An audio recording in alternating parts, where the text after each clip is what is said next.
Bueno, entonces, ¿me confirman si ya ven mi pantalla? Sí, profe, sí se ve.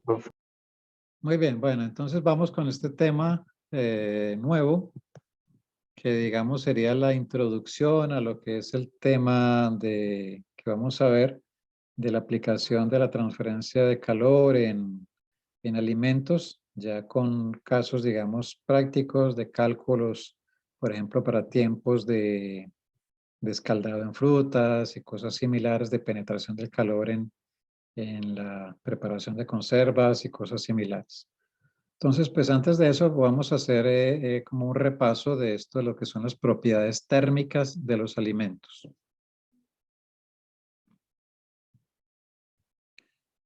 Bueno, la primera propiedad térmica que vamos a ver, que ustedes ya la conocen, es el calor específico, ¿no?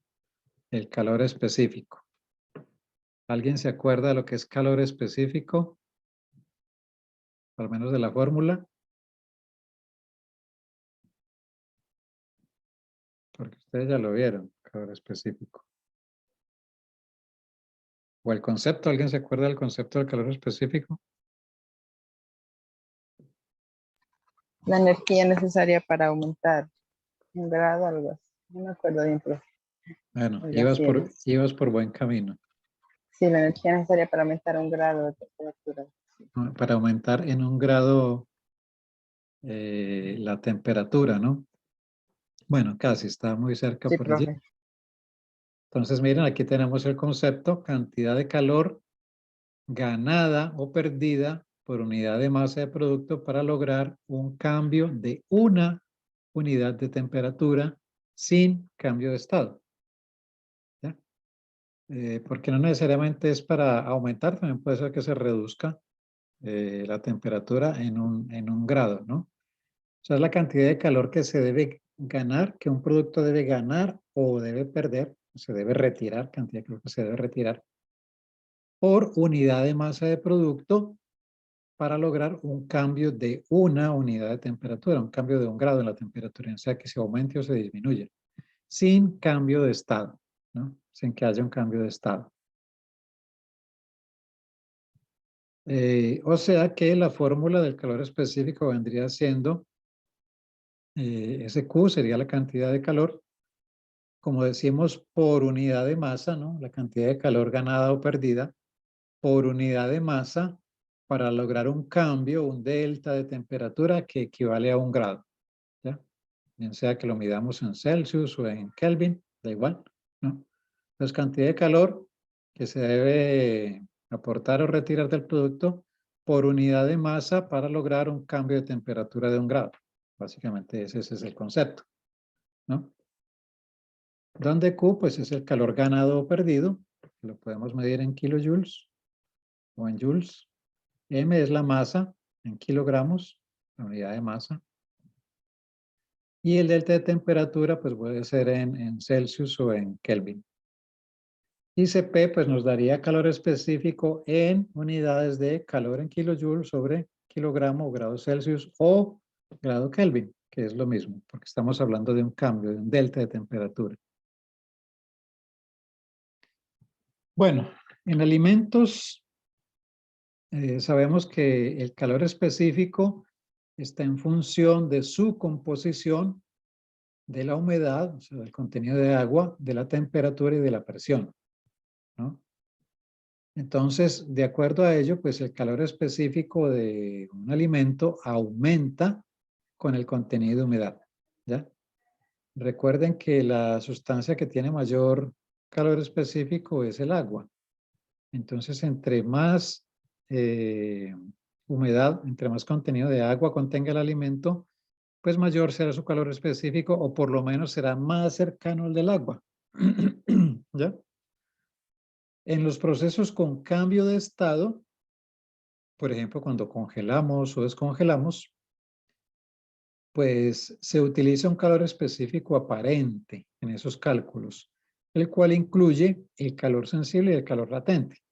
Porque si, por ejemplo, vamos a congelar, estamos descendiendo la temperatura, pues primero, en ese descenso de temperatura estamos hablando de un calor sensible y luego cuando el producto empieza a congelarse, empieza a darse allí un calor latente de congelación, y entonces, pues, en ese caso se utiliza lo que sería un calor específico aparente que, digamos, incluye tanto el calor sensible como el calor latente.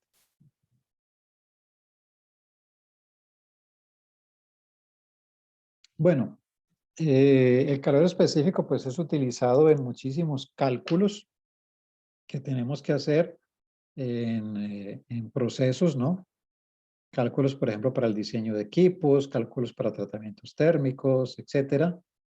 Entonces, para todos esos cálculos, si necesitamos el calor específico de un alimento en particular, pues lo podríamos buscar en la literatura, ¿no? En libros. Hay muchas tablas en libros que contienen los calores específicos que han sido medidos experimentalmente para muchísimos productos, ¿no? Casi para todo tipo de frutas y todo tipo de hortalizas, y muchos tipos de alimentos ya preparados. Entonces, pues se ha determinado experimentalmente el calor específico y pues uno encuentra esos valores en tablas o en artículos científicos. Pues si uno lo necesita, pues va y lo busca en la literatura.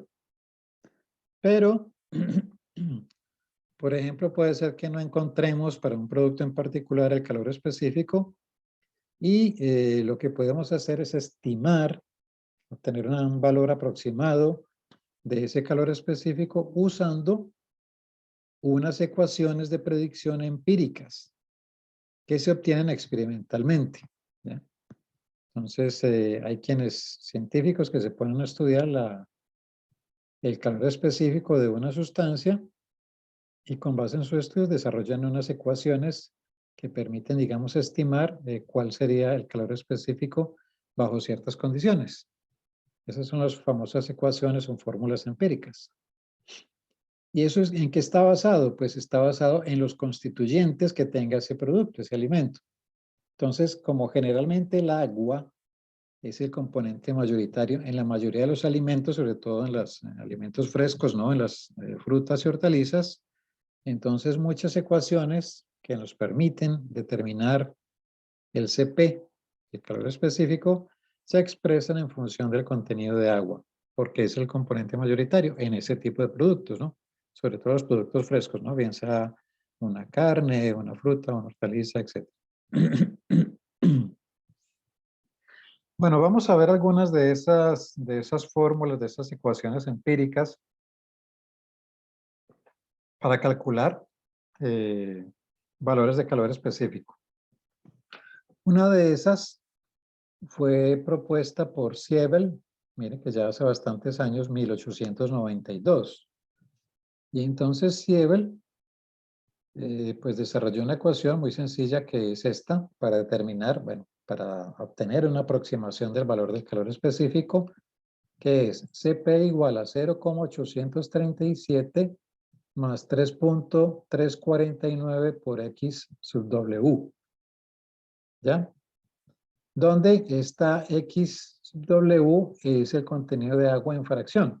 O sea, X sub W sería la fracción de agua que contenga el alimento. El contenido de agua o de humedad del producto, pero en fracción. Por ejemplo, decimos, es que se trata de una fruta que tiene 92% de agua. Pues entonces XW sería 0,92, ¿no? Porque es expresado en fracción, ¿no? O que una carne que tiene 78% de agua, por ejemplo, entonces XW sería 0,78. Entonces simplemente CP sería igual a 0,837 más 3.349 por 0,78. Bueno, este es un modelo simple que no tiene en cuenta el efecto de la temperatura o de los otros componentes del producto. Miren que aquí solamente estamos teniendo en cuenta el agua, contenido de humedad de ese producto, pero no estamos teniendo en cuenta el contenido de proteínas o de carbohidratos o de grasas, etcétera, los otros componentes del producto. Entonces, esta ecuación es, digamos, usable para predecir o estimar un valor cercano al calor específico de un producto que tenga bastante humedad, ¿no? Donde el componente mayoritario sea agua. Bueno, hay otro Este señor Charm en 1978 propuso una ecuación que tiene en cuenta los distintos componentes del producto. Entonces, es esta otra ecuación. CP igual a 2,093 por XUF más 1.256 por XUS más 4.18 por XW. Como ya se imaginarán, entonces, estas XUF, XUS y XW son componentes del alimento. Ya no solamente estamos teniendo en cuenta el contenido de humedad, sino que aquí ya tenemos que la X pues, es la fracción másica y estos subíndices, la F significa grasa, bueno, por el término en inglés, ¿no? Fat.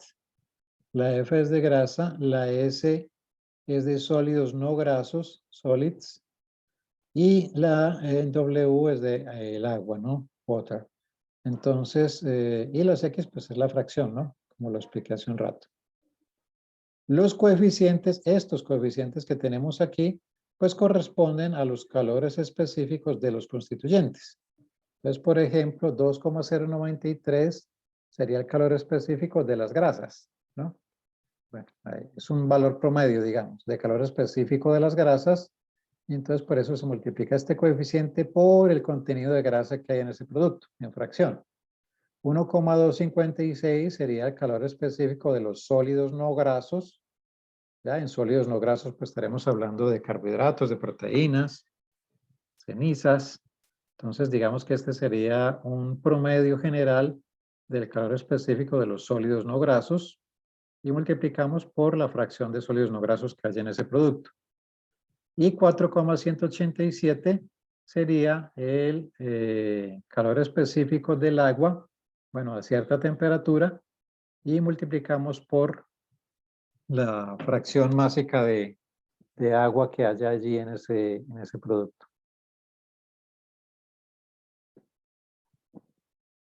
¿Vale? Entonces, pues simplemente es conocer la fracción másica de los constituyentes de ese producto y multiplicamos por estos coeficientes y ya está. Estas fórmulas, repito, son fórmulas empíricas y nos dan una aproximación de cuál sería el calor específico de un producto cualquiera. Lo más, digamos, real sería determinarlo experimentalmente. Bueno, aquí hay otro. Este señor, Hellman y Zink, o estos señores son dos, Hellman y Zink, en 1981 propusieron otra ecuación, más larga todavía. Pero, pues es el mismo esquema, con la diferencia de que aquí pues ya se incluyen o se desglosan más en detalle los otros constituyentes del alimento. Porque miren que en la anterior de esta de Charm, simplemente teníamos, aparte del agua, otros dos constituyentes, que eran grasa y sólidos no grasos. Este Hellman y Zink proponen una más discriminada, más detallada, una ecuación para CP, donde tienen en cuenta H serían carbohidratos, P serían proteínas, F grasas, ¿no? Fats, proteins. A serían cenizas de ash, ¿no? Cenizas, ash. Y W, agua, water, ¿no? Entonces, bueno, lo mismo. Los coeficientes corresponden a lo que sería el promedio general de calor específico de cada uno de estos constituyentes, ¿no? De los carbohidratos, de las proteínas, de las grasas, y multiplicamos por la fracción másica de esos componentes que estén presentes en ese producto. Vamos a hacer un ejemplo. Entonces nos piden estimar mediante las ecuaciones de Siebel, la primera que vimos, la más simple, ¿sí? Mediante la ecuación de Siebel y mediante la ecuación de Hellman y Zink, o sea, esta, la más completa, el calor específico de un alimento que tiene la siguiente composición. Por favor, escríbanlo para que lo desarrollen en 2 minuticos y ahora les pregunto a algunos cuánto les dio el resultado, ¿no? Entonces vamos a calcular el calor específico con dos fórmulas, con la de Siebel, la más simple, y con la de Hermann y Zink, esta que es la más completa, para un alimento que tiene esta composición. Entonces, agua 78,5%, carbohidratos 10%, grasa 3%, proteínas 8% y cenizas 0,5%. Las cenizas serían como todos los minerales, ¿no? Que hay allí, sales y demás. Entonces, esta es la composición del alimento, escríbanla. Y con eso vamos a calcular, ustedes van a calcular, ahora me dan el resultado, el calor específico con esta fórmula. Ahora se las dejo en pantalla. Les voy a poner la de Siebel para que la escriban y calcúlenla. Calculen con la de Siebel. Esta es la de Siebel. Entonces escriban esta de Siebel, que es la más sencilla. Hay profesor, se tiene en cuenta la de agua, ¿no? Sí, claro. Van a calcular el calor específico con estas dos fórmulas. Con esta primera, que esta es la de Siebel, Cp igual a 0,837 más 3,349 por la fracción másica de agua. XW, ¿no? Escriban esta formulita. Entonces calculen el Cp con esta formulita. Aquí solamente se tiene en cuenta el agua, la fracción másica de agua. Y luego calculen también para ese mismo producto el calor específico con esta fórmula más completa, la de Hellman y Zink, que ya tiene en cuenta todos los componentes del producto. ¿Ya? Y comparamos los resultados. ¿Vale?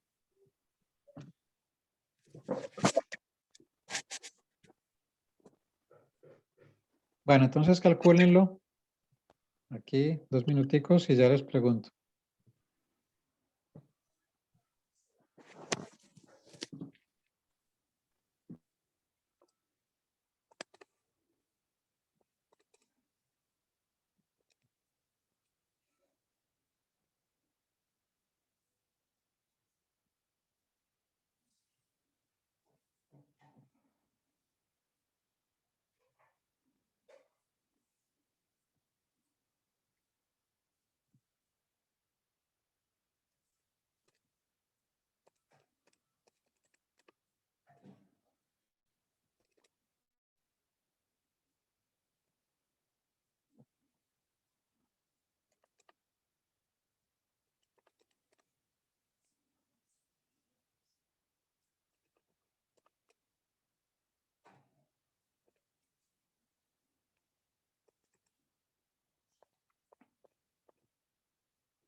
Bueno, supongo que ya la habrán calculado.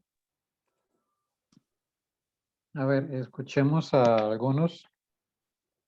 Freyman Rolando está por ahí.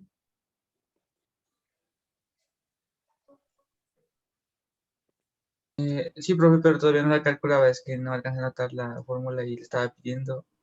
Ahorita apenas me la pasaron, me da un momento, la calculo. Vale, hágale. Bueno, mientras, Carmen Jimena.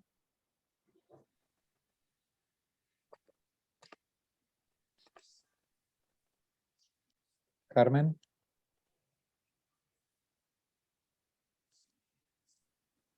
¿No está Carmen? Ponerle la falta.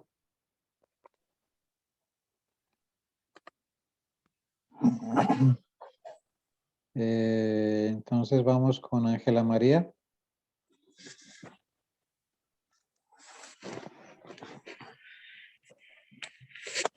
Ángela María López.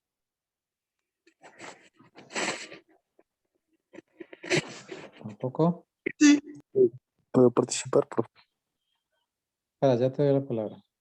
¿No está Ángela María? Vamos con Juliana Guerrero.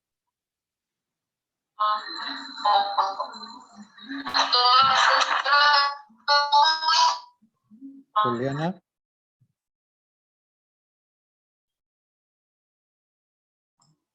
pero Juliana. ¿Sí? ¿me escucha? Sí, ¿tú eres Juliana? Profe, soy Ángela. Ah, ¿tú eres Ángela? Vale, Ángela, dime entonces, ¿cuánto te dio?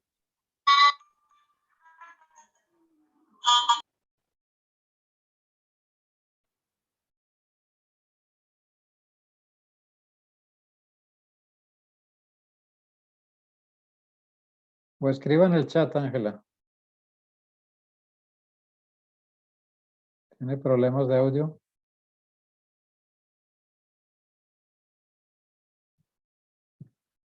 Escribe allí en el chat, Ángela, ¿cuánto te dieron los resultados?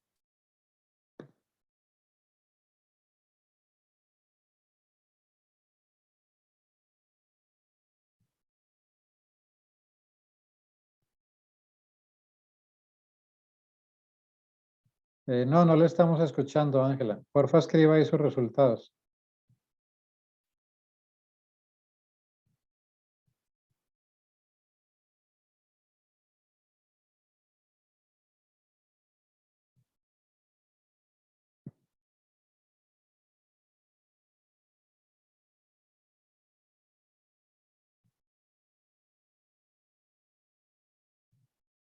Escriba sus resultados en el chat, que lo estoy viendo, Ángela.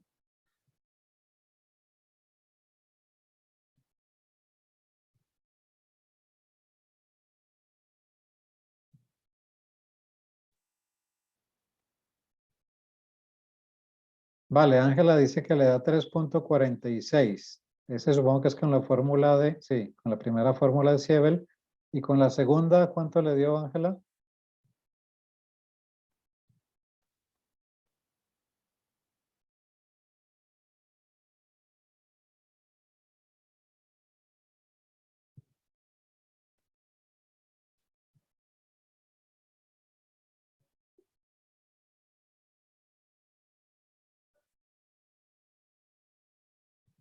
La segunda fórmula, Ángela, ¿cuánto le dio?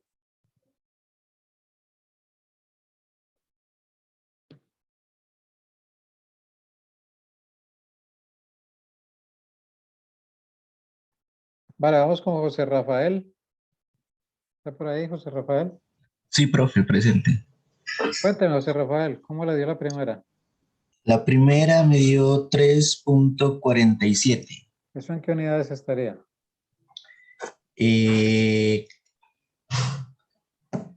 Espéreme un ratico, profe. Es que no anoté las unidades. Y bueno, ¿en qué unidad medimos el calor? Está en joules. Espéreme un Bueno, ratico. eso sería kilojoules. Eso, Acuérdense de la kilojoules. fórmula CP igual a Q sobre M por delta T. Pues de ahí salen las unidades. ¿En qué quedan las unidades? Pues unidades de calor, que podrían ser kilojoule, sobre unidades de masa por unidad de temperatura. Entonces, kilojoule sobre unidad de masa, kilogramo, y unidad de temperatura, Celsius o Kelvin. Eso es. Y la segunda, Rafael, ¿cuánto le dio? La segunda fórmula me dio 3.61. 360. Entonces miren que la segunda está dando un poco más alta que la primera. Vamos con alguien más. A ver. Hernán Darío Narváez. ¿Está por ahí, Hernán?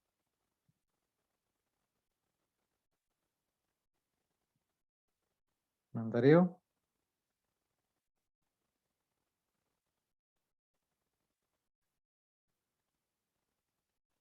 Bueno, vamos con Soraya Camila.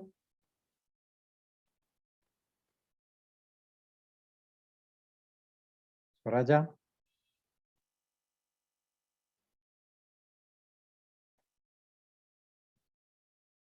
Mauricio Romero, Sí, profe. Mauricio, ¿cuánto le dio el primero?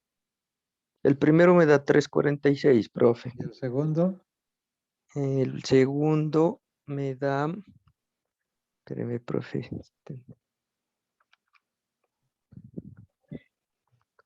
5. ya lo debería Y tener. el segundo me da 3.60, profe. 360. Sí. 360. Vale, ¿cuál cree que, Mauricio, que es el valor más acertado, más real? El segundo, profe, porque Porque, pues igual eh, por los componentes que presenta la fórmula, entonces sería como, como el más real. vale, bien, Mauricio. Sí, efectivamente. Miren que el calor específico calculado con la fórmula de Siebel nos da un valor más bajo. ¿Por qué? Porque solamente está considerando el calor específico del agua, pero no está considerando los otros componentes del producto, mientras que usando esta fórmula más completa de Hellman y Zink, que nos da un valor más alto de 3.6 por ahí, entonces pues sería un valor más real. Sí, dígame, Alexander. ¿En qué unidades queda? Queda en kilojoule, kilogramo, grado Celsius o Kelvin. Ya lo vimos ahora que les presenté aquí en la diapositiva. Ya la voy a devolver. Se los presenté en la primera diapositiva. Esto está como pegado. Ya. Uy, ¿qué pasó? Se me detuvo se me salió de compartir. Esperen un momento. Se me hizo.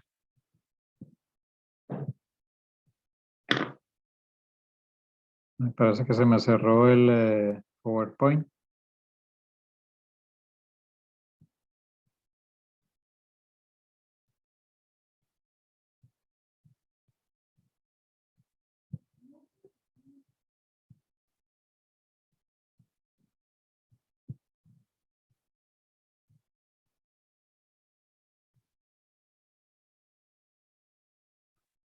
Ahora ven mi pantalla.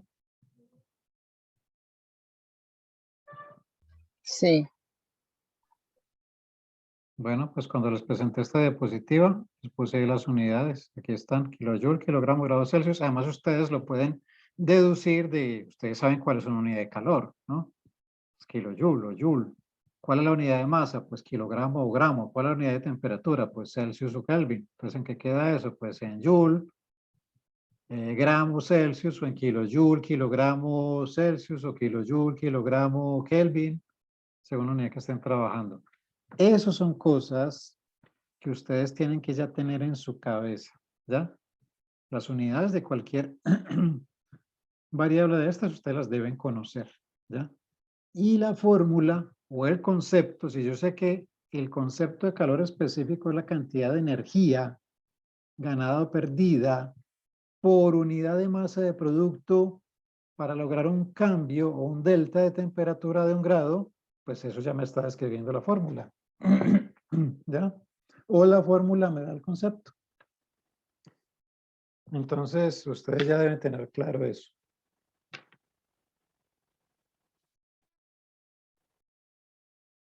¿Quién me levantó la mano? Yo, profe, buenos días. Tenía una duda con respecto a la siguiente fórmula, la de Char.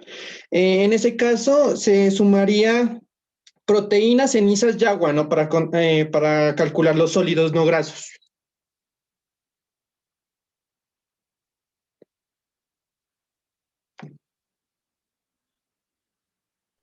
Sí, la fórmula de Charm, simplemente lo que hace Charm es que engloba aquí, en estos sólidos no grasos, todo lo que no sean grasas. Es decir, aquí estaría incluidos los carbohidratos, las proteínas y las cenizas, básicamente. ¿Ya? Entonces Listo. lo está juntando todo aquí. Pero entonces, pues simplemente, si uno tiene grasa y componentes no grasos, pues pone esa fracción de componentes no grasos. Si los tiene discriminados, pues es mejor O sea, si los conocen en detalle todos los componentes, pues es mejor usar la fórmula de Hellman y Zink, que nos permite pues incluirlos todos y obtener pues un resultado más completo como lo vimos en el ejemplo. ¿Vale? Entonces tengan en cuenta el concepto, ténganlo claro, concepto de CP. Y también es muy importante que uno como ingeniero pues tenga en su cabeza cuál puede ser un valor lógico de CP para un alimento, ¿no? Un valor que yo pueda tener. Bueno, aquí está desarrollado el ejercicio, ¿no? Con la fórmula de Siebel me da 3.466 y con esta fórmula más completa me da 3.68, que serían 3.61. Aquí en esta tabla podemos ver calores específicos de muchos alimentos. Bueno, yo ya les he dejado un documento en esta unidad que está activa desde hoy. Ahí se pueden descargar el documento de donde he tomado esta presentación y ahí están unas tablas muy completas, ¿no? Hay una tabla mucho más larga, aquí solamente les tomé la primera parte, de calores específicos de alimentos, ¿no? Entonces, miremos, lo que yo les decía, ustedes deben tener en mente cuánto puede ser el calor específico de un alimento. Por ejemplo, aquí dice entonces beef, como carne de una hamburguesa. Aquí me da una composición, agua, proteínas, carbohidratos, grasas y cenizas. Y me da el calor específico con la ecuación 4,4, que sería esa que vimos antes. Me da 335. Aquí me da el valor experimental. El valor experimental del calor específico para este mismo producto, 3,52. ¿Ya? Y aquí tengo otros productos y me da el valor de calor específico calculado con esa fórmula. Entonces, para pescado enlatado, 335. Para almidón, 1.75. Miren, por ejemplo, starch. ¿No? Starch son almidones. Miren que el calor específico de un almidón es mucho más bajo, por ejemplo, que el calor específico de una carne, de un pescado. ¿Ya ven? ¿Por qué? Pues porque el calor específico, ya vimos que aumenta a medida que el contenido humedad del alimento es mayor. Porque digamos que la sustancia que tiene mayor calor específico es el agua. De manera que entre más agua tenga el alimento, pues mayor va a ser su calor específico y se va a acercar al calor específico del agua, ¿ya? Entonces, miren, por ejemplo, jugo de naranja, que sería, pues, miren, agua 87.5%, proteína 0.8, carbohidratos 11.1, grasa 0.2 y ceniza 0.4, me da 3.89 prácticamente, ¿no? Casi 4. Leche, pero leche seca, dry milk, sin grasa, ¿no? O sea, como una leche en polvo, pero sin grasa. 1.52. Miren que para un producto deshidratado como un almidón o una leche, estamos alrededor de 1.5, 1.7. Mantequilla, 2. Leche entera pasteurizada, 3.83. Miren, claro.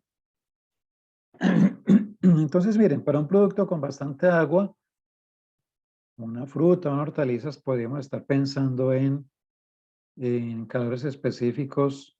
Por ejemplo, miren aquí manzana, 3.8, casi, 3.76, ¿no? Cucumber, ¿no? El pepino, 4, miren, 4.06. Y experimentalmente me da 4.1, que es casi prácticamente el calor específico del agua.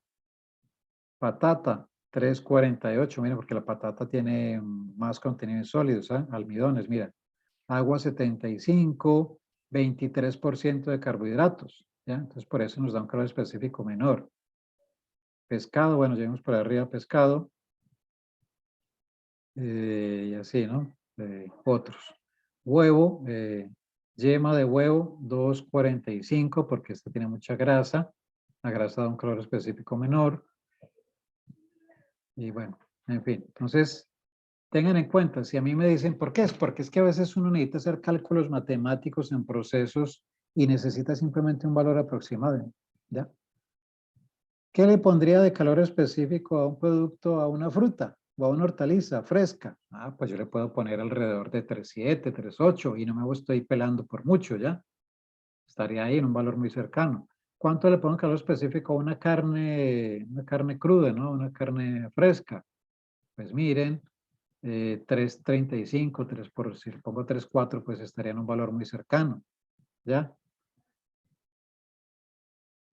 ¿Cuánto le pongo calor específico a una leche? Pues miren, 3.8, 3.9, ¿ya? Muy cercano al del agua. Y así, entonces es bueno que ustedes tengan en mente unos valores de referencia, ¿no? Miren, para un producto seco como una harina, entonces pues se baja casi a la mitad, 1.75, 1.8, ¿ya? Por aquí vimos otro, una leche seca, 1.5, ¿ven? Entonces un producto deshidratado, si le pongo 1.5, 1.6, 1.7, pues estaría alrededor de valores correctos. ¿Eh? Entonces es bueno que ustedes tengan en mente unos valores de referencia, ¿ya? Para el caso de que usted necesite hacer un cálculo, o usted simplemente le pongan un problema y le den para que simplemente usted ponga un estimado del valor específico de un producto, que usted ponga ahí un valor que esté más o menos alrededor de lo que es correcto, ¿ya? Bueno, conductividad térmica. Otro de estos parámetros que vamos a ver aquí, que son importantes en transferencia de calor. La conductividad térmica K, que es otra propiedad muy usada en todos los cálculos de transferencia de calor, ¿no? ¿Qué es la conductividad térmica? Pues nos representa la cantidad de calor que será conducida por unidad de tiempo a través de una unidad de espesor del material si hay una unidad de gradiente de temperatura a través de ese espesor. Recuérdense de su transferencia de calor, que siempre cuando nos hablan de transferencia de calor, pues nos ponen como una placa y nos ponen que hay una diferencia de temperaturas entre las dos paredes de la placa y que el calor entonces va a fluir desde la zona de mayor temperatura a través del espesor de esa placa hacia la zona de menor temperatura. El calor siempre fluye o va desde la zona de mayor temperatura hacia la zona de menor temperatura. Para que haya transferencia de calor se necesita que haya un gradiente o un delta de temperaturas, ¿ya? Porque si no, pues se llega a un estado de equilibrio y ya está, ya. Se vuelve un sistema estable, ¿no? Entonces, la conductividad térmica, pues nos representa es la cantidad de calor que será conducida por unidad de tiempo, o sea, cuánto calor está fluyendo por unidad de tiempo a través de esa unidad de espesor de material y obviamente si hay un gradiente de temperatura a través de ese espesor, porque tendría que haber un gradiente de temperatura para que se dé esa transferencia de calor, ¿ya? O sea que K sería ese calor, representado por ejemplo en Joule o en kilojoule, que fluye por unidad de tiempo. Entonces, tiempo, en este caso segundos, ¿no? Entonces, unidad de calor, el calor que fluye o que es conducido por unidad de tiempo. ¿Cuánto calor está fluyendo por cada segundo, por ejemplo? ¿Ya? ¿O cuánto calor fluye por cada minuto? Entonces, cantidad de calor que fluye por unidad de tiempo, por unidad de espesor, por cada unidad de espesor, ¿no? Entonces, la unidad de espesor, pues una unidad de longitud, metro, en el sistema internacional, ¿no? Metro, centímetro, bueno, en el sistema internacional la unidad de longitud es el metro y la unidad de tiempo es el segundo, ¿ya? Por unidad de gradiente de temperatura, o sea, pueden ser Celsius o Kelvin. O sea que esto nos queda Joule, segundo, metro, Kelvin o Celsius. Joule sobre segundo, recuerden que Joule sobre segundo equivale a watts. Joule sobre segundo es watts. Esto me queda, lo puedo escribir como watts sobre metro grado Celsius o lo mismo watts metro grado Kelvin. Recuerden que cuando estamos hablando de un delta, de un cambio de temperatura, da lo mismo que lo expresemos en Celsius o en Kelvin. Porque un cambio, por ejemplo, un delta o un cambio de 5 grados Celsius es igual a un delta de 5 Kelvin, ¿ya? Kelvin y Celsius son dos unidades diferentes, pero cuando estamos hablando de un cambio, pues ese cambio da lo mismo que lo midamos en Celsius a que lo midamos en Kelvin.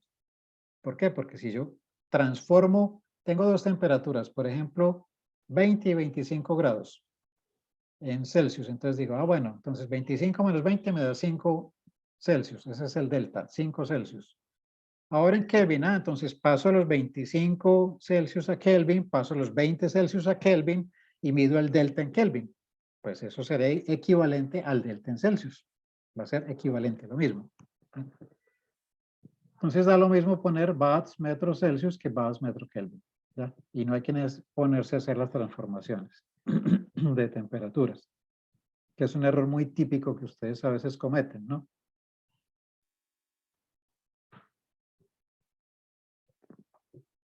Entonces, lógicamente, como K es la cantidad de calor, ¿sí? La conductividad térmica es la cantidad de calor que puede ser conducida o transmitida por cada unidad de tiempo a través de una unidad de espesor de esa placa o de ese material, y por cada gradiente de temperatura, pues entonces ustedes saben que hay materiales que son buenos conductores o que tienen una buena conductividad térmica, o sea que se transmite bastante calor a través del material en unidad de tiempo, y otros que son malos conductores.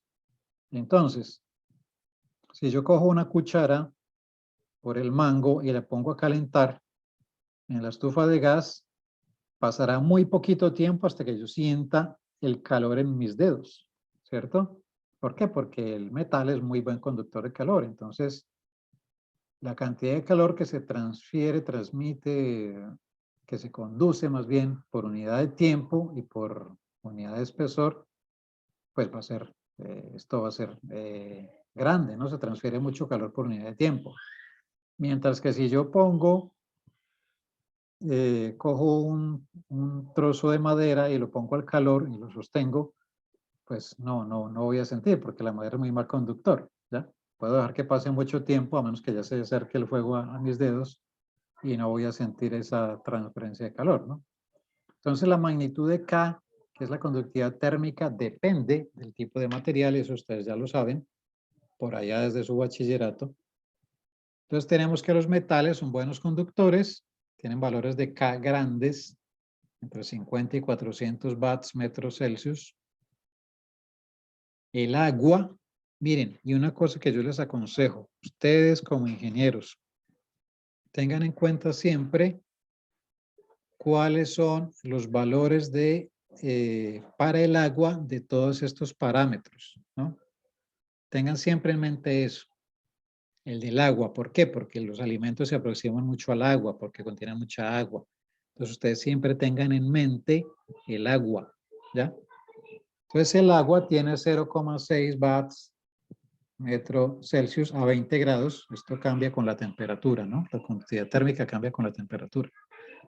El aire, 0,025 watts metro Celsius a 20 grados.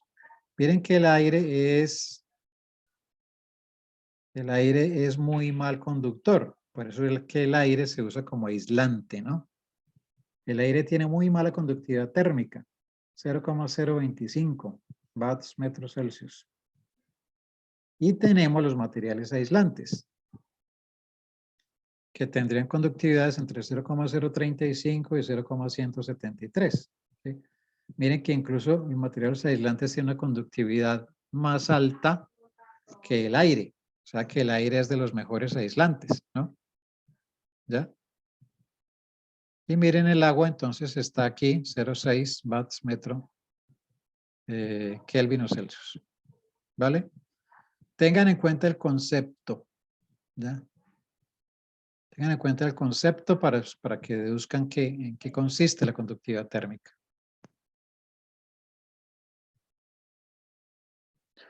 Entonces, para el caso de los alimentos, entonces la mayoría de esos alimentos que tienen alta humedad, pues obvio van a tener una conductividad térmica similar o que se va a acercar a la del agua, ¿ya? Y aquí una pregunta, a ver si la deducen de forma lógica. La conductividad térmica de un alimento, como una fruta o una hortaliza que tenga bastante agua, fresca, que tenga bastante agua, será mayor o menor que este valor, 0,6, que es el del agua a 20 grados. ¿Quién me puede decir? Si la conductividad térmica de un alimento fresco, como una fruta o una hortaliza, será mayor o menor que este valor del agua. O la conductividad térmica de una carne fresca, por ejemplo, será mayor o menor que este valor. ¿Quién me dice?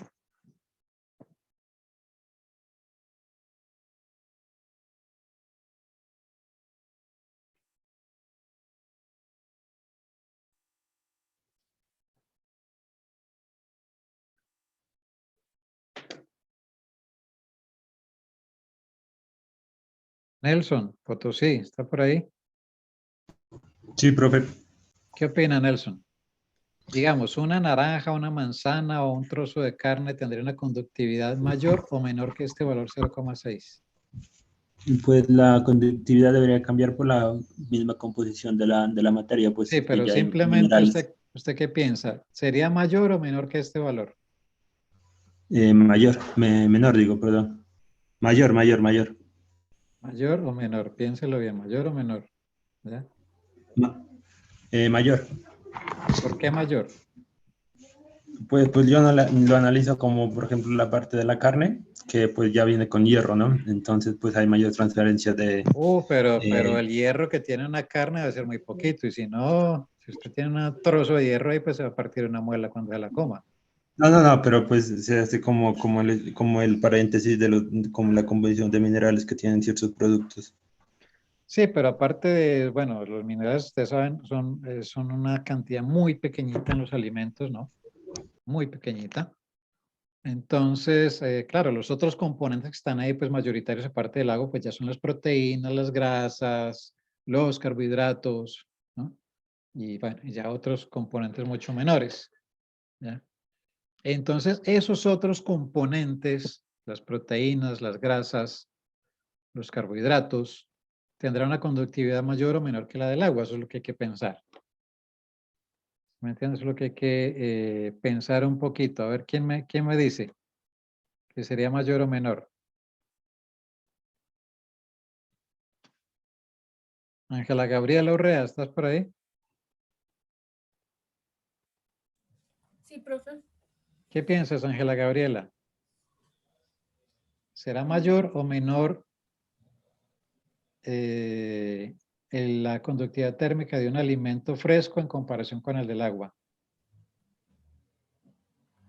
Pues yo creo que sería como similar al agua. Por ejemplo, las naranjas tendrían bastante agua, entonces tendríamos que decir que es una conductividad similar. Claro, sería similar, pero sería más baja que el agua o más alta que el agua. ¿Qué piensas? De pronto, yo creo que sería mayor porque también tiene otros componentes, ¿no? Que sería mayor. Bueno, pues se los dejo ahí, ¿no? Para que lo tengan como duda. Vamos a ver entonces lo siguiente, ¿no? Y ahora resolvemos esa inquietud que he dejado ahí planteada, ¿vale? La mayoría de los Yo creo que alimentos... sea menor. ¿Piensas que sería menor que la del agua? ¿Por qué? Lo que tienen que El pensar agua tiene para... mayor conductividad. Claro, lo que tienen que pensar para decidir si sería mayor o menor que el del agua es si la conductividad térmica de esos otros componentes que están en los alimentos, o sea, las grasas, las proteínas, los carbohidratos, si la conductividad térmica de esos compuestos va a ser mayor o menor que la del agua. Porque si son mayor la conductividad de esos compuestos que la del agua, entonces el valor global sería mayor que el del agua. Si fuese menor, entonces nos daría una conductividad térmica global para ese producto menor que la del agua. ¿Sí? Se los dejo que lo sigan pensando. Ahora lo vamos a dar la respuesta más adelantito. Entonces, la mayoría de los alimentos con alta humedad tienen conductividad térmica similar a la del agua. Obvio, como nos lo acaba de decir aquí la compañera, Si son alimentos frescos con mucha agua, pues obvio que su conductividad térmica va a ser similar, pero no igual, similar a la del agua. Ya dijimos que es una propiedad muy usada en los cálculos de transferencia de calor, que la conductividad térmica representa la cantidad de calor que será conducida por unidad de tiempo a través de una unidad de espesor de material si hay un gradiente de temperatura. Esto ya lo hemos dicho, no sé por qué me quedó aquí repetido. ¿Ya?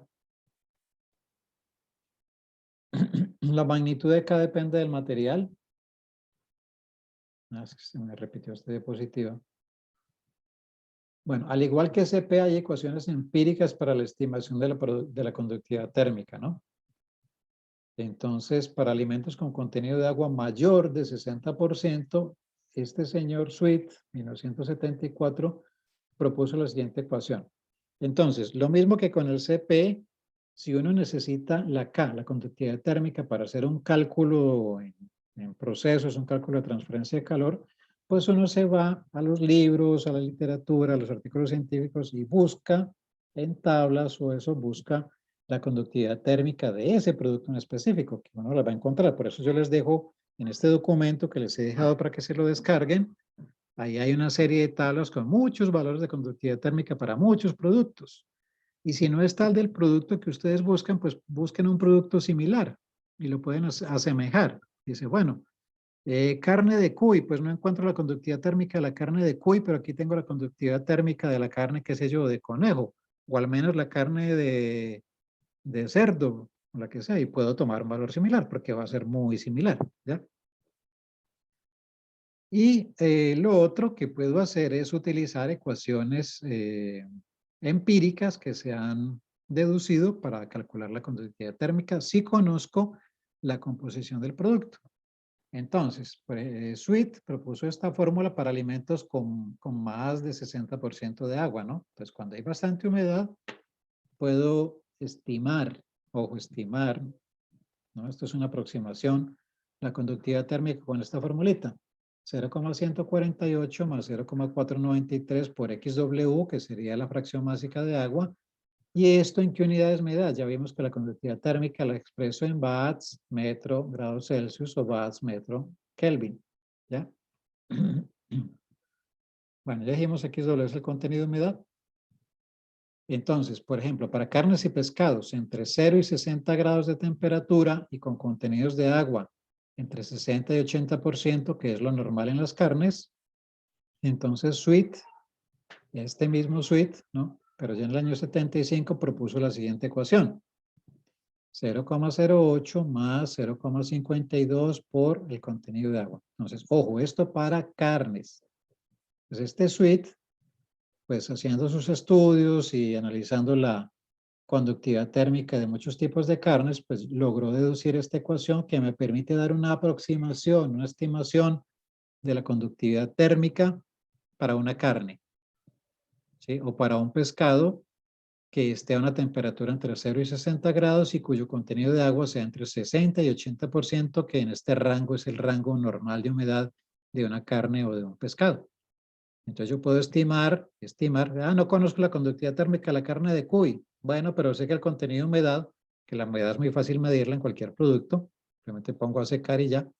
Entonces conozco el contenido de humedad de esa carne y utilizo esta ecuación de Sweet para estimar la conductividad térmica de esa carne de cuy. Me va a dar un valor pues muy aproximado a lo real.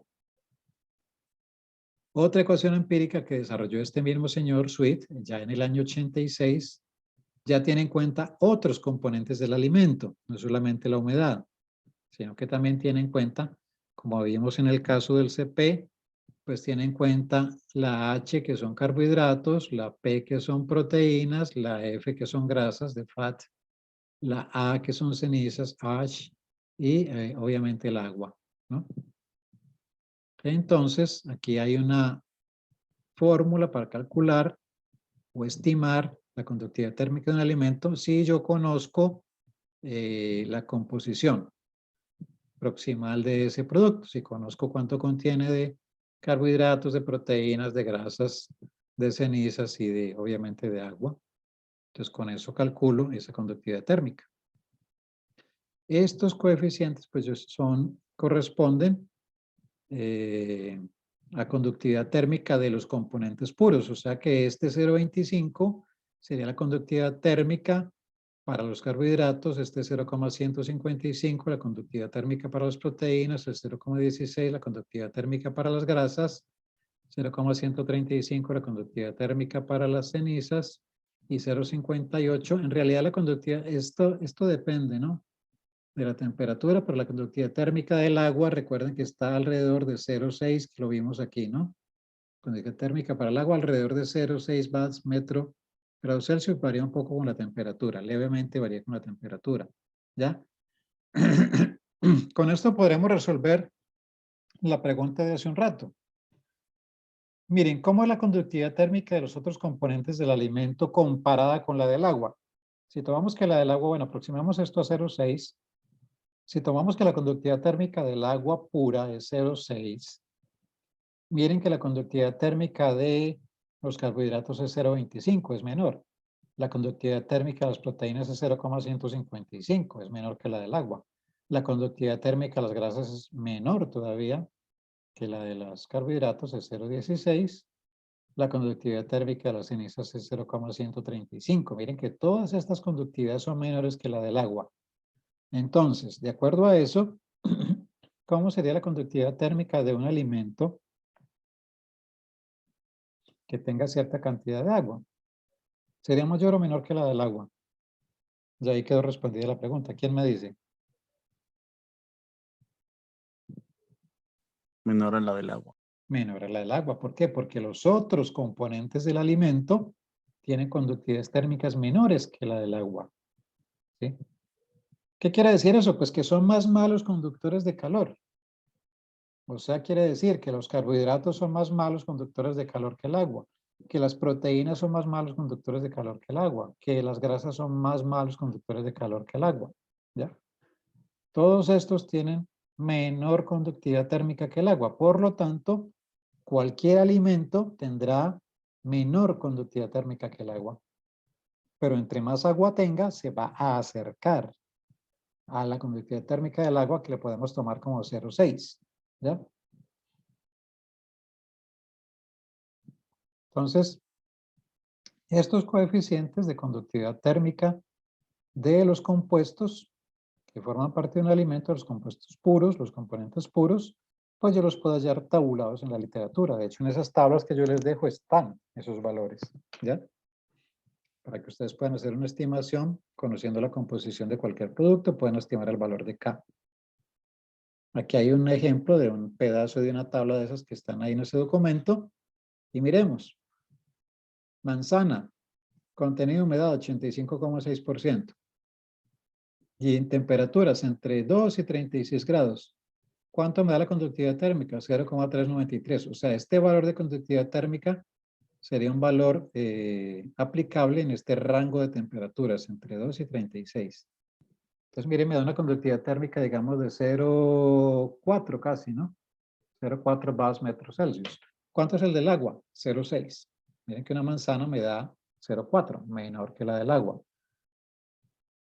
Apple sauces, o sea, como una salsa de manzana, 0,51. ¿Por qué? Porque miren que en este caso tiene menos humedad. Y quién sabe qué otros compuestos tendrá aquí que hace que haya aumentado la conductividad térmica. Miren, esto es beef, una carne, freeze dried. Freeze dried es liofilizada, o sea que ha sido secada por liofilización. Llama una carne muy seca, miren, humedad nada, nada, ¿ven? O sea, una carne que se ha secado completamente por liofilización a temperatura de 0 grados. Mire la conductividad térmica, muy pequeñita, 0,06. ¿Sí? Esto con a 1000 miligramos de presión, miligramos de mercurio, milímetros de mercurio, ¿ya? Y este es 0,037. Estas son las presiones de este sistema, bueno, que lo veremos más adelante, de freeze dried, o sea, de liofilización. Sí, pero bueno, simplemente es una carne muy deshidratada, donde se le ha retirado prácticamente toda el agua, y miren que su conductividad térmica me da muy pequeñita. ¿Ya? 0,06, la décima parte que la conductividad térmica del agua, que es 0,6. Otras carnes, ¿no? Pero ya ¿cómo se dice? Se me escapa el término en este momento. Como en cortes musculares, por ejemplo, un corte de carne perpendicular a las fibras. Contenido de humedad de 78, bueno, prácticamente 79%, a una temperatura de 7 grados, miren, conductividad térmica 0,47, perpendicular a las fibras 0,48, paralelo a las fibras 0,43 y este otro paralelo a las fibras 0,44. O sea, ¿qué quiere decir esto? Que si yo mido la conductividad térmica en una carne, en un corte de carne, perpendicular a las fibras, o sea, en el mismo sentido en que van las fibras musculares, miren que me da una conductividad térmica más alta, que si mido esa conductividad térmica en un corte de carne en sentido paralelo a las fibras, me da menor conductividad térmica. ¿Por qué? Pues porque las mismas fibras van a hacer una oposición a la conducción del calor. Por lo tanto, la conductividad térmica me va a disminuir. Si hago ese análisis o esa determinación de la conductividad térmica de una carne en sentido perpendicular, o sea, en la misma orientación de las fibras de la carne, pues entonces la conductividad térmica irá mejor, un poquito más alta. ¿Ya? Beef fat, carne grasa, o grasas de carnes, miren que es bajita, la conductividad térmica de las grasas es menor, mucho menor, 0,19. Mantequilla, que también es pura grasa, casi 0,2. En fin, maíz, por aquí tenemos huevo, clara de huevo, yema de huevo, músculo de pescado, o sea, carne de pescado. Miren, 0,557, un poquito, muy próxima a la del agua, ¿no? Pero por debajo, obvio que la del agua. Grapefruit, como unas uvas pasas, 0,45, miel, 0,5, ¿ven? Entonces tengan en su cabeza de referencia que la conductividad térmica del agua, 0,6, watts metro Celsius o watts metro Kelvin, 0,6. Y alrededor de ese 0,6, ustedes pueden subir valores con la conductividad. Si yo no me sé la conductividad térmica de una carne fresca, si yo le pongo un valor de 0,45, de 0,5, perfecto, está bien. Pero yo no le puedo poner o asumir una conductividad térmica para una carne, un valor, qué sé yo, de 1. Eso ya sería ilógico porque estaría por encima del agua. O para una fruta o una hortaliza. ¿Ya?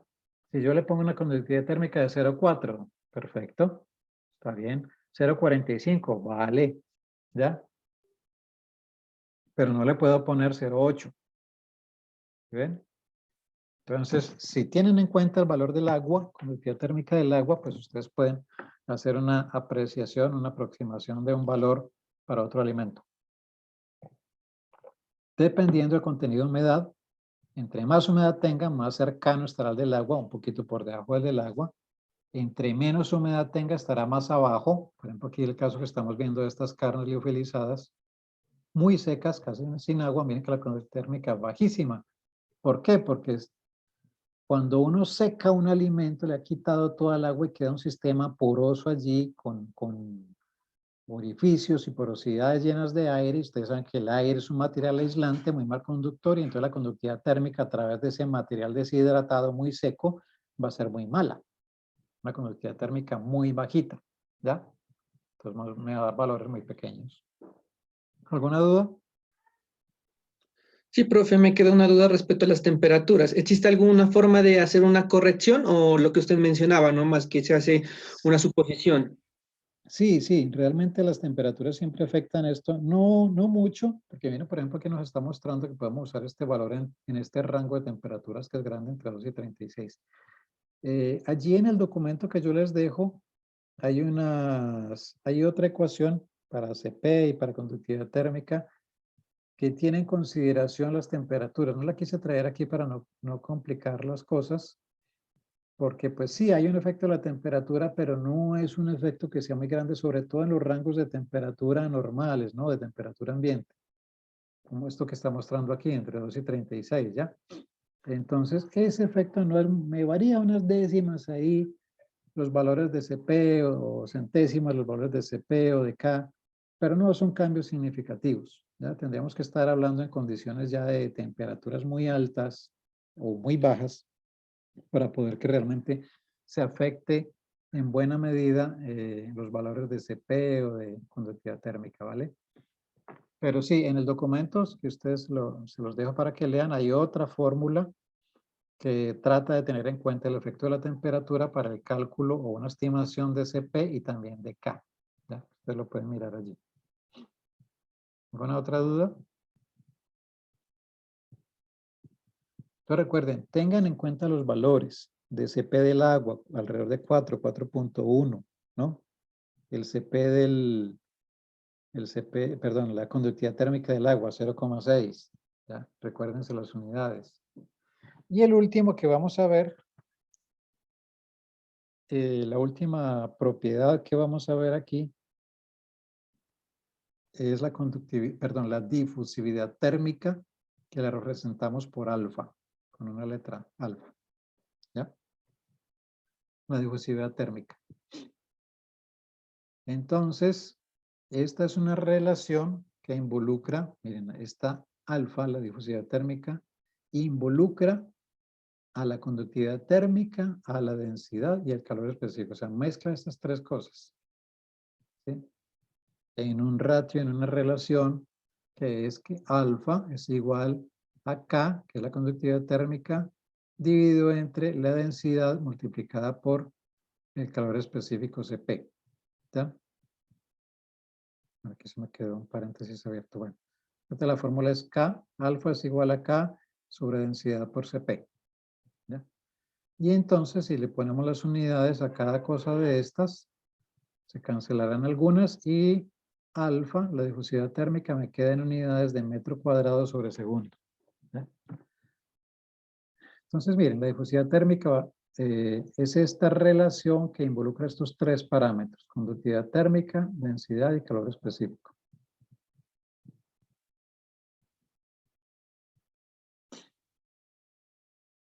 Entonces, lo mismo, hay unas ecuaciones, digamos, empíricas que me permiten estimar estos valores de difusividad térmica. Una es esta de Choi y Ocos en 1986, que nos dan la siguiente ecuación, que alfa es igual a sumatorias de igual 1 hasta n de alfa sub i por x sub i, donde n es el número de componentes del producto, alfa sub i es la difusividad térmica del iésimo componente y x sub i es la fracción másica de cada componente. Entonces, ¿qué tenemos? Si conocemos que eso está en los libros, está tabulado, los valores de difusividad térmica, por ejemplo, para las proteínas, para una proteína, para las grasas, para los carbohidratos, para el agua, etc. Entonces, si conocemos la difusividad térmica, que la encontramos en tablas para cada componente, y conozco la composición de mi alimento, entonces yo sé que mi alimento tiene tanto por ciento de proteína, tiene tanto por ciento de grasa, tiene tanto por ciento de humedad, etc. Entonces, con esta formulita, pues simplemente si yo conozco esos valores de la difusividad para cada componente, lo multiplico por la fracción másica de ese componente y hago la sumatoria y me da la difusividad térmica para ese alimento. ¿Ya? Lo mismo que las fórmulas que vimos antes para CP. Es más o menos aplicar lo mismo. Entonces, aquí tendríamos difusividad térmica. Las difusividades térmicas, entre otras cosas, dan valores muy pequeñitos, ¿no? Para que lo tengamos en cuenta. Aquí tenemos difusividad térmica para pues muchas sustancias, muchos productos, perdón. Por ejemplo, frutas, ¿no? Frutas y vegetales y subproductos, ¿no?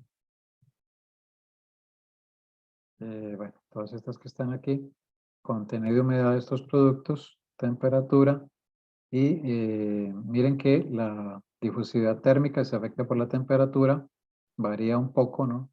Miren, entre 0 y 30 me da aquí 1.37 para un producto de estos, frutas o vegetales, que tengan alrededor de 85% de humedad.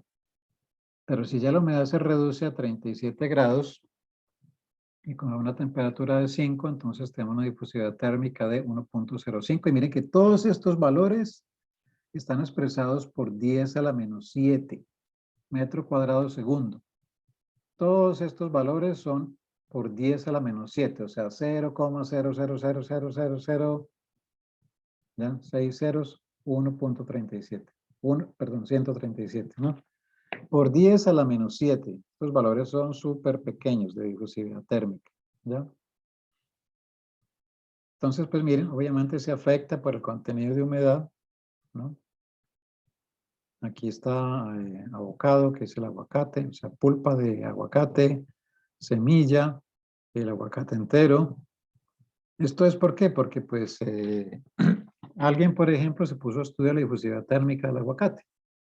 Entonces, lo determinó experimentalmente, lo midió, la difusividad térmica para la pulpa de aguacate, midió la difusividad térmica para la semilla del aguacate, para el aguacate entero, para pulpa de banano, con un contenido de humedad de 76. Lo que no aparece aquí es porque ese estudio no reportó el contenido de humedad, que no lo pusieron aquí.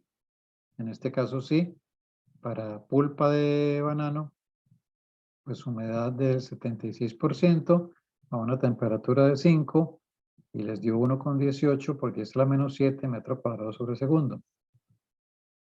Para la misma pulpa de banano, pero a temperatura de 65, ya dio 1.42 por 10 a la menos 7 metros cuadrados sobre segundo. Ustedes dirán, uy, hay un salto muy grande. Pues sí, aumenta, ¿no? ¿Por qué? Porque la temperatura aumentó desde 5 hasta 65 y la difusividad térmica aumentó. ¿Sí? Recuerden el efecto de la temperatura, ya que ya lo comentamos antes, ¿no? Entonces, la difusividad térmica aumenta con la temperatura porque habrá mayor energía cinética en las moléculas y demás, y entonces bueno, el calor difundirá mejor, ¿ya? Entonces, mayor temperatura, mayor difusividad térmica, pero miren, uno dice, 1.18 y 1.42, siempre es un cambio significativo, pero recuerden que esto está por 10 a la menos 7, o sea que en realidad este cambio es pequeñísimo. Estamos hablando de que todo esto está expresado por 10 a la menos 7, ¿ya? Entonces, miren, aquí tenemos otros productos. Beans, que son granos baked, cocidos. Cherries, tartas, grapefruit, ¿qué más tenemos aquí? Limón entero. Pía, que son las peas, son estos granos pequeños como las arvejas. Puré, ¿no? Puré de esto. Peach, que son como estos, se me fue, peach, estos que vienen como duraznos, ¿cierto? Duraznos. Sí. Patatas, pulpa de patata, ¿no? De papa, potatoes. Miren, pulpa de papa, 1.70. Esta rutabaga, no sé qué será. Squash, strawberry, pues no sé qué es, strawberry, bueno, cerezas. Sugar beet, creo que esta es como la remolacha azucarera. Sweet potato, otra variedad de papa dulce que llaman. En fin, mira, aquí abajo se ve pulpa de tomate, 1.48. ¿Ya ven? Entonces, pues bueno, son valores muy pequeños, ¿ya? Que están expresados por 10 a la menos 7, ¿no? Entonces, miren una fruta como el banano, 1.18, 1.2 por 10 a la menos 7, etc. Bueno, pues básicamente es eso. Ténganlo en cuenta. Busquen, no se los traje aquí. Bueno, en la próxima clase se los pongo, pero investiguenlo ustedes. Y ténganlo en su mente como ingenieros, cuáles son los valores para el agua y de pronto para el hielo. ¿Ya? Consúltenlo. Se los dejo de tareita. Consulten de las 3 propiedades que vimos, cuáles el CP, el calor específico del agua y del hielo. ¿Cuál es el valor de la conductividad térmica del agua y del hielo? ¿Y cuál es el valor de la difusividad térmica del agua y del hielo? ¿Ya? Esos valores son muy importantes, esos son los que uno debe tener en mente, porque recuerden que como los alimentos en general contienen mucha agua, pues entonces uno puede aproximar un valor, si es que uno no lo sabe, puede tomar un valor aproximado poquito por debajo del agua, ¿ya? Si es un alimento con buena humedad. Si es un alimento ya muy seco, pues se va a valores de por lo menos la mitad que el del agua, ¿ya? Y estaría siendo una aproximación muy cercana, muy correcta, si saben lo del agua, ¿ya? Entonces tengan en cuenta eso, siempre tengan en su mente para estos parámetros de transferencia que son usados en transferencia de calor, tengan en cuenta esos valores para el agua y para el hielo, ¿no? Ténganlo en cuenta, revísenlo para la siguiente clase. Bueno, entonces por aquí vamos terminando el día de hoy. No sé si tengan alguna otra duda. Y recuerden estudiar para el quiz del día viernes. Y ya pueden, pues aprovechen este rato, esta media horita que les queda, para ir organizando su trabajo. Al menos descárguense en el taller, lo van mirando.